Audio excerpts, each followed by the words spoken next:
Hello mga kapobre! Magandang tanghali, no? Mag-alauna na.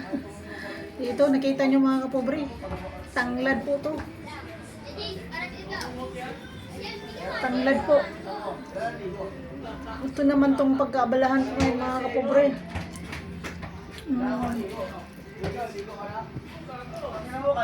Sakit kasi ng ulo ko mga kapobre. Kagabi. So, ang ideya ko, hindi kasi ako mahilig na uminom ng mga paracetamol kasi takot ako eh.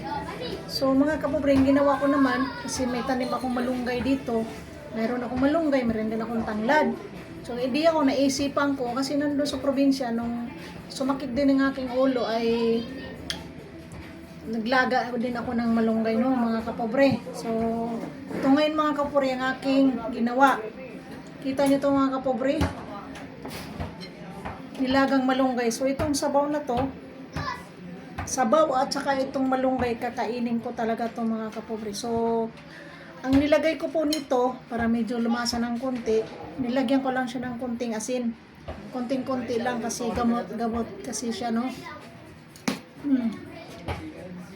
Ito lang kakainin ko ngayon tanghali, no. Kasi ang malunggay mga kapobre, nakakabusog din to. Lagyan ko lang ng konting asin. Tapos yun lang. Tapos may nilagay lang ako ng sibuyas. Sibuyas at saka ayan, sibuyas na red at saka luya. Kasi mga kapobre, itong tinatawag nating malunggay, maganda po to sa ating kalusugan, no?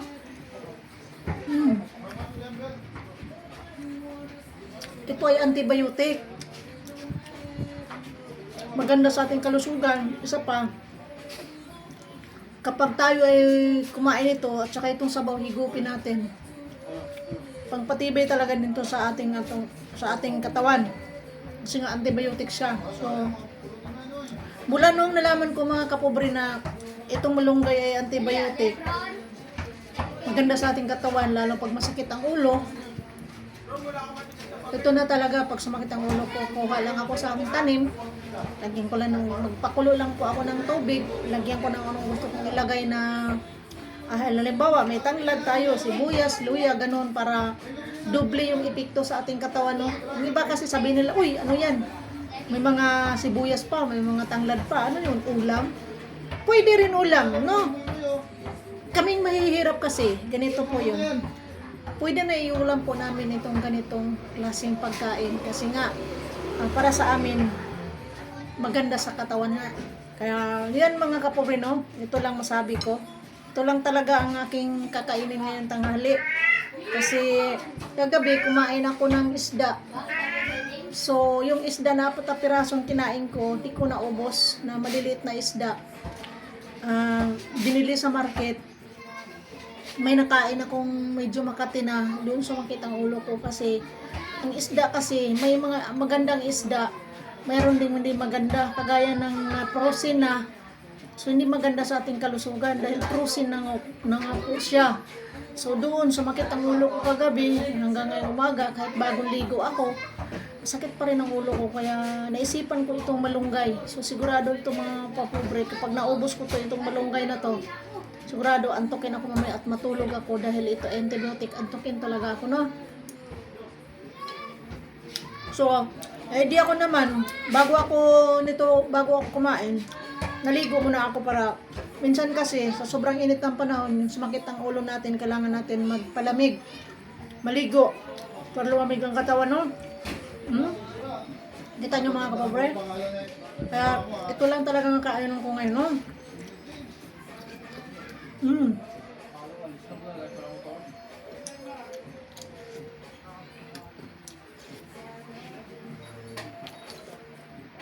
Wala pong arte-arte.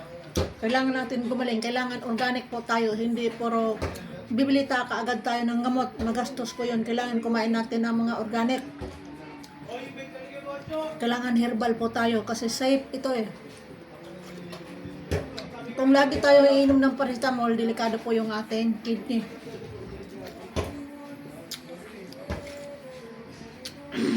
Mga kapobre, Yung iba kasi ayaw kasi ano daw lasa, hindi daw masarap. Ganito kasi mga kapobre yun. Ito ha, masabi ko sa mga taong mahilig mang panlasa. Ang dila natin mga kapobre, sa totoo lang, yan nagdala sa atin ng sakit. Kasi ayaw kumain ng hindi masarap eh. Yung masarap kasi mga kapobre, marami na po yung ilalagay kung ano-ano pang pasarap. Kaya, delikado po sa katawan natin. Kailangan po natin kumain na halos walang lasa. Kasi yung tiyan natin, hindi naman magsabi na, oy, walang lasa. Hindi masarap.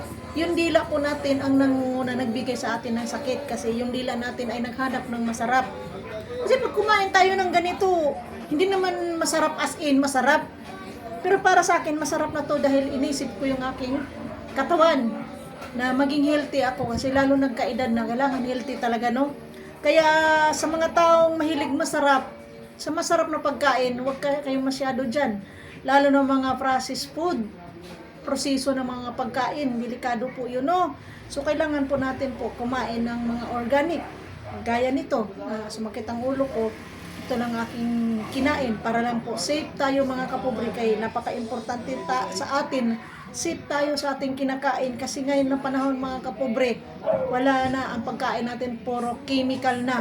So ito naman kinain ko ngayon mga kapobre, ang chemical lang nito ay asin, konting asin lang.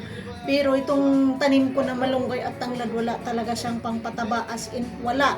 So ang ginawa ko naman sa aking tanim ay nilagyan ko lang ng mga kung anong mga gulay-gulay na yung mga binalatang gulay, yun ilagay ko sa puno para tumaba yung aking malunggay. Kaya yan mga kapobre, no, like and share po sa aking video. Sana matutunan nyo rin na wag tayo maging maarte, wag natin isipin yung masarap, isipin po natin yung ating kalusugan. Kasi ang kalusugan natin napaka-importante po, kasi mahirap magkasakit po eh. Pag nagkasakit tayo, pera, okay lang kung gumaling ka kaagad. E paano kung lumala? Kaya tiyaga tayo kahit malunggay lang ito na nilaga para lang sa ating pagkain, no? So importante ay organic at ito ay antibiotic para sa ating kalusugan. Importante malusog po tayo. Huwag po tayo maging maarte, no? So ito na. May sibuyas, oh. May luya. Ito, luya. Kinakain ko kasi ang luya, gamot po to iso sa ubo. Pag ikaw inuubo, sigurado. Pag ikaw may kabag, sigurado. O diba? Sarap. So bye. Thank you for watching mga kapobre.